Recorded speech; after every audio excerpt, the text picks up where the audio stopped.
تمام ویڈیو دیکھنے والوں کو حسین ٹی وی کی طرف سے السلام علیکم۔ قوم عاد تاریخ کی طاقتور اور عظیم ترین قوم گزری ہے۔ ان کی طرف اللہ نے حضرت ہود علیہ السلام کو بھیجا، لیکن انہوں نے ان کا انکار کیا۔ اللہ نے ان پر عذاب نازل کیا اور انہیں تباہ و برباد کر دیا۔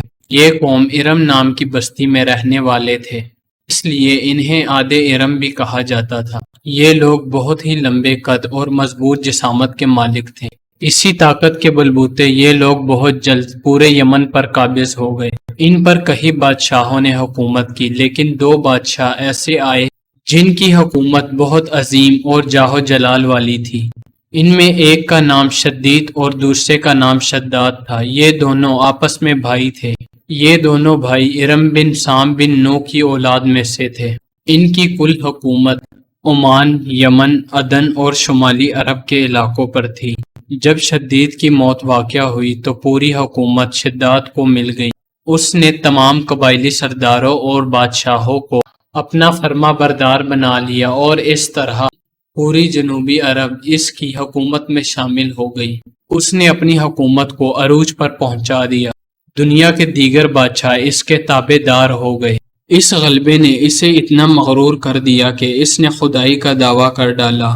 اس وقت کے پیغمبروں کے پیروکاروں نے اسے سمجھایا اور عذاب الہی سے ڈرایا، مگر وہ کہنے لگا، میرے پاس اب دولت اور حکومت سب کچھ ہے، اب مجھے خدا کی عبادت کی ضرورت نہیں، اب میں کسی کی اطاعت نہیں کروں گا۔ شداد نے حضرت ہود علیہ السلام کی زبان سے یہ سن رکھا تھا کہ جنت کیسی ہوگی اور اس کی نعمتیں اور خوبصورتی کا کیا عالم ہوگا، اس لیے اس نے زمین پر جنت بنانے کا ارادہ کیا اور کہنے لگا، اب مجھے اس جنت کی ضرورت نہیں جو خدا نے بنائی ہے۔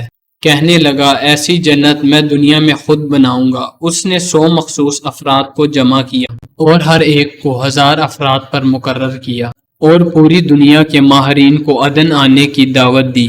اس نے اپنے بھتیجے ضحاک کو، جو ایران کا بادشاہ تھا، اس کو پیغام بھیجا کہ تمہارے پاس جتنا سونا چاندی ہے وہ فوراً میرے پاس بھیج دو۔ ضحاک نے ایسا ہی کیا۔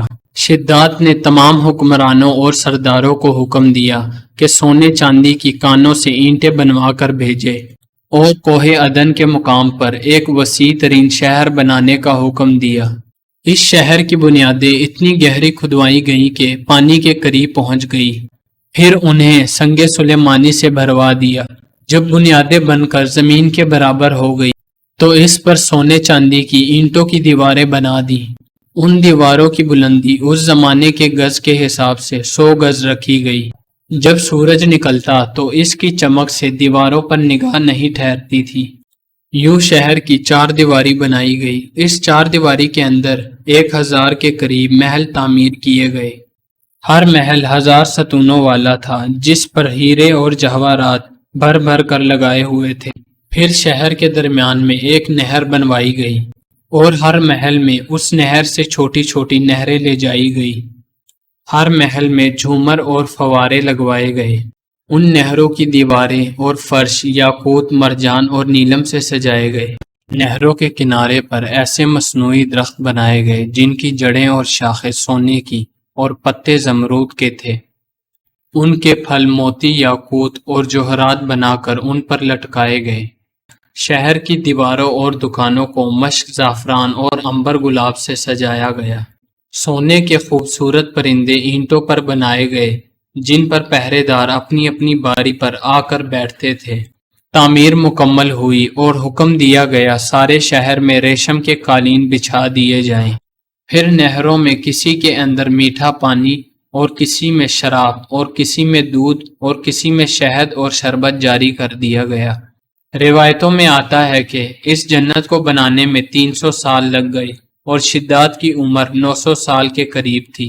شداد بڑے ہی تکبرانہ انداز میں اپنی اس مصنوعی جنت کی طرف روانہ ہوا۔ ابھی شداد نے گھوڑے کی رکاب سے پاؤں نکال کر باہر دروازے کی چوکھٹ پر رکھا ہی تھا کہ اس نے ایک اجنبی شخص کو اپنے قریب کھڑا دیکھا۔ شداد نے پوچھا، تو کون ہے؟ اس نے کہا، میں ملک الموت ہوں۔ شداد نے پوچھا، یہاں کیوں آئے ہو؟ ملک الموت نے جواب دیا، تیری جان لینے۔ شداد نے کہا، مجھے اتنی مہلت دے دے کہ میں اپنی بنائی ہوئی جنت کو دیکھ لوں۔ جواب ملا مجھ کو حکم نہیں، لہذا شداد کا ایک پاؤں رکاب میں اور دوسرا چوکٹ پر ہی تھا کہ ملک الموت نے اس کی روح قبض کر لی۔ پھر حضرت جبرائیل علیہ السلام نے ایک ہولناک چیخ ماری کہ اسی وقت یہ شاندار شہر زمین بوس ہو گیا۔ ویڈیو پسند آنے کی صورت میں اسے لازمی شیئر کریں۔ جزاک اللہ۔